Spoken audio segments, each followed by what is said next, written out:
torture you. Ha! So you do intend to torture me, huh? Well, go ahead. Do your worst. You still won't get your ticket money back. I can take whatever you can dish out. We don't want. It began not with whispers, but with roars, as if a giant had crept into a small town and destroyed the usual order. Mel Gibson appeared in South Park not as a guest character, but as a catalyst.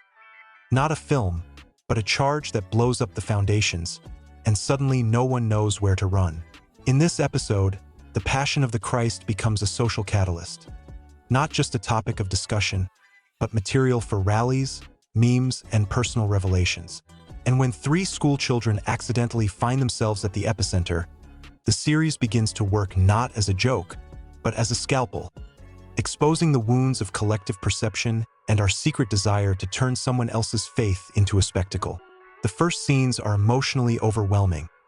Laughter that suddenly turns into awkward silence. People who used to argue about the weather now shout prayers and slogans. Kyle experiences an internal conflict between the analyst and the human being. It is difficult for him to explain that a film can be both art and provocation when a cult is growing around it and people's eyes are lit up not with the light of faith, but with the excitement of the show.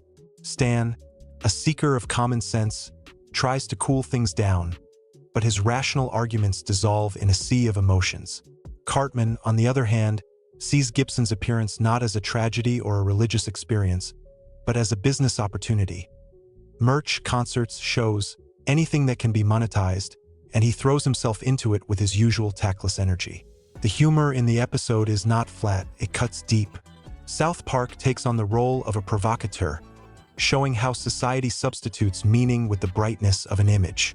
Scenes of collective film viewing turn into religious traps. People with cameras and banners, tears that are immediately used for headlines, and those who trade righteousness for likes. In this version, reality becomes a visual calculation. Emotion is currency, and context is an unnecessary detail. The show mocks not only fanatics, but also those who willingly feed them, offering convenient ways of relating to the world, from memes to radical actions. For what is worse, blind faith or faith that turns into a commodity. The episode cleverly plays with hyperbole. The figures on the screen are grotesque, the slogans are caricatured, but behind this grotesqueness lies a real danger. When image becomes more important than content, people lose the ability to understand motives and boundaries. South Park seems to say, "You laugh, but you hide behind your laughter." And when the characters begin to act in the name of truth, their actions cease to be personal.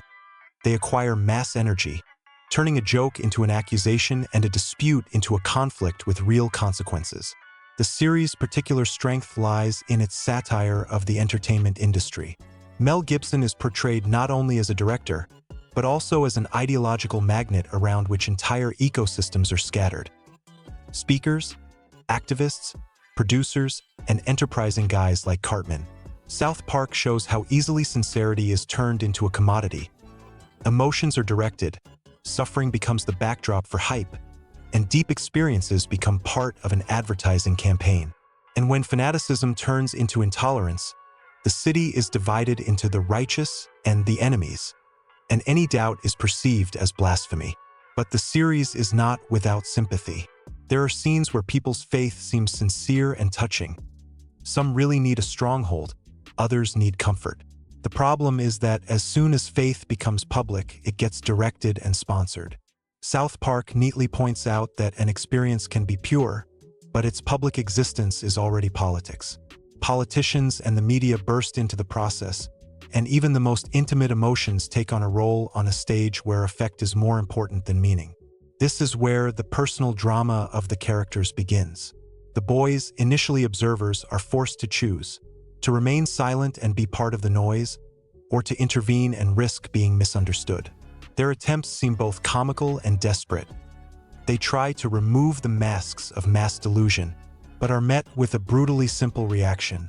The crowd loves not arguments, but confirmation. At the same time, Cartman uses the situation as a chance to strengthen his influence, reminding us how quickly morality turns into a brand and compassion into PR. However, there is a deeper meaning in this episode. The show warns us about the value of criticism, but also about the price we pay for it. In a world where emotion is louder than reason, dialogue becomes a test of strength. South Park doesn't offer easy solutions. It holds up a mirror and asks, "Are you ready to look at your reflection?" And this is the first impulse of a great story that is just beginning. Stay tuned for the sequel, where an even greater struggle between meaning and noise will unfold, which stretched the city like tearing paper along the grain. If Mel Gibson's appearance was a shock before, now it has become a system. Fans created rituals, bloggers created content, and politics created reasons. South Park ceased to be just a television arena. It turned into a laboratory where they tested how far public hysteria could go before someone actually got hurt. Cartman, as the ideal entrepreneur of mass panic, did not keep us waiting. His Project Mel sounded like a master plan. T-shirts, posters, an internet show with first-person interviews, and sponsored inserts. Everything was designed for instant response. His face glowed with greed, but it wasn't just greed for money.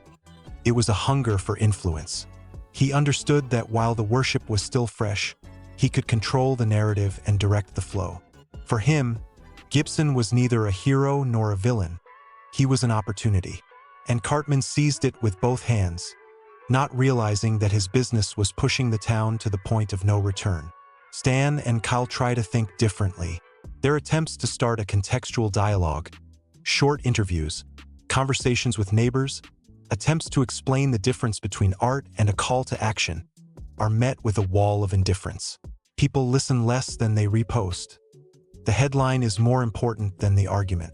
This leads to scenes where serious conversations turn into catchphrases for memes, and memes turn into reasons for outrage. The problem is that in this cycle, any nuance is lost. Tone becomes a weapon, and intention becomes a reason for judgment. And boys discover that the struggle for meaning is not only an intellectual exercise, but also a battle with a cultural machine that cannot be stopped with words alone. At this time, the media environment is experiencing a renaissance. 24-hour news feeds, talk shows, and internet platforms feed off each other, and the distortion of information has become a new kind of sport. Every comment, every statement of offense is highlighted and then reworked into a separate story. The news vortex has long since ceased to convey information. It distributes emotions. In the episode, this is shown as a scene. TV presenters and studios yell at each other. Bloggers organize flash mobs, and local activists demand confessions and public apologies, without distinguishing between irony and direct statements. South Park uses this meta-reality to show how easily the media space turns even private pain into a show. The escalating confrontation leads to the emergence of groups in the city with different interests but one common feature: the determination to be heard. There are those who demand that the film be banned, considering it offensive. There are also those who see this as a violation of freedom of speech. A shaky demarcation line forms between these camps, and its violation becomes a reason for new scandals. In the episode, this manifests itself in clashes on the streets. Posters, shouting, drones filming the events for subsequent content. South Park turns into a theater of conflict, where each side plays to the audience rather than the truth. The boys' attempts to intervene turn into a plan that is both naive and desperate. They decide to infiltrate a public screening of the film to reveal the truth to the audience, not with the aim of banning it, but to bring context back into the discussion. The preparation for this operation is a cocktail of school improvisation, childish fearlessness, and a pure idea of moral responsibility. They make posters, record short videos, prepare speeches, and believe that sincerity can drown out the noise. But in reality, their plan runs into something that those who view the problem from a lofty position do not encounter. Algorithms and the inertia of public opinion are stronger than youthful truth. At the premiere, they discover that the entire scene is designed for effect. Relay cameras, security guards, and, like a drop of poison, merch vendors nearby. People did not come for dialogue. They came for an experience that can be recorded and then reworked into a feeling of their own righteousness. The boys try to speak, but their voices are drowned out by a chorus of predetermined reactions. Someone shouts, "Blasphemers!" Someone else films them on their phone to later turn it into a compromising video. And the most bitter thing is that aggression flares up in the crowd, caused not by a motivation for violence, but by a desire to be noticed. At the same time, a parallel storyline unfolds with Mel. His own words and actions are interpreted in many different ways, and he becomes a prisoner of his own image. People see in him what they want to see: a savior, a villain, a provocateur. As a result, a chain reaction begins. Phrases are taken out of context, comments increase exponentially, and then actions follow. In the episode, this is shown as a series of short, almost panicky shots where people make decisions based on incomplete information. For example, organizing protests, inventing conspiracy theories, or demanding punishment. South Park relishes this process, showing how the greed for simple answers gives rise to a monstrum of complex consequences. The finale of the second part leaves the characters with little way back. Their good intentions have been sucked into a machine that has already turned them into a tool. They realize that simply turning on common sense is not enough. They need to change a system where emotion is sold as a commodity. And at this moment, an alarming clarity emerges. The struggle for meaning is not a single act, but a long, painful process that requires not only sincerity, but also strategy, patience, and, most difficult of all, the ability to operate in a world where truth is rarely popular. Ahead lies the climax, where the stakes will be higher and the consequences more real than ever. The finale of this trilogy comes like a sharp breath after a long storm. Not festive applause or cathartic catharsis, but a weary, bitter acknowledgement. The consequences sometimes linger longer than the scandal. In the third part, the streets of South Park look different. Not because everything has become perfect, but because fatigue and apathy have replaced panic. People have learned to live with news fatigue. They no longer jump on new topics so quickly, but the memory of what happened remains, and the consequences are sprouting at the level of personal relationships and public trust. Mel Gibson, tired of the attention and at the same time amazed by his own role as a catalyst, leaves but does not go away. His film remains a topic of conversation, and his image, a convenient target on which to hang any meaning. The series shows that the figure of the artist often becomes a mirror. People see in it what they already carried within themselves. For some, he is a savior, for others, a provocateur. For others, material for memes and merchandise. South Park neither justifies nor condemns unequivocally. It records this polyphonic resonance and watches as it transforms into real destinies. The most painful thing in the finale is the lesson for the heroes. Stan and Kyle, having exhausted their strength in attempts to reach the consciousness of the city, realize that sometimes salvation is not a scene on the air, but a small act nearby. They help those who were most deeply affected by the event, those who sincerely needed help and whose suffering was exploited in the carnival of content. These scenes are quiet, almost without satire, and it is they that give the episode its humanity. South Park reminds us that not all conflicts can be resolved with sarcasm. Sometimes you just need to be there, listen, and act without the cameras. In the end, Cartman remains what he always was, the epicenter of a noisy void. His merchandise sells out at first, but then interest wanes, and the boxes of goods remain a warehouse of forgotten ambitions.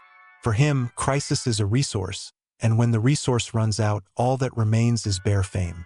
The scene with the unsold merchandise is a gentle but harsh satirical picture, a caricature of those who try to monetize any human outburst of emotion, not understanding that true value lies not in the number of likes, but in the sincerity of actions. The most important idea of the finale is about social immunity and its vulnerability. The series demonstrates that society can easily fall into a state of panic, but even more easily fall into apathy, replacing one extreme with another. When emotions become a commodity, memory is short, but habits remain. People learn to respond with quick clicks, quick accusations, and quick excuses. South Park warns that it is in this mechanism that new victims and new myths are born, those whom society is accustomed to first elevating and then just as quickly cutting to pieces. The visual and musical denouement of the series is devoid of pathos. Instead of loud captions, there are scenes of everyday life. People taking down posters, vendors folding up tents, school children returning to class, a teacher trying to explain the concept of compassion. This is not sentimentality, but a pragmatic message. The world will not change from a single shout at a rally, but change is possible through a series of small, honest actions. Ironically, it is these quiet fragments that carry hope. If culture wants to restore the meaning of dialogue, it must turn down the volume of the media and increase the time spent listening.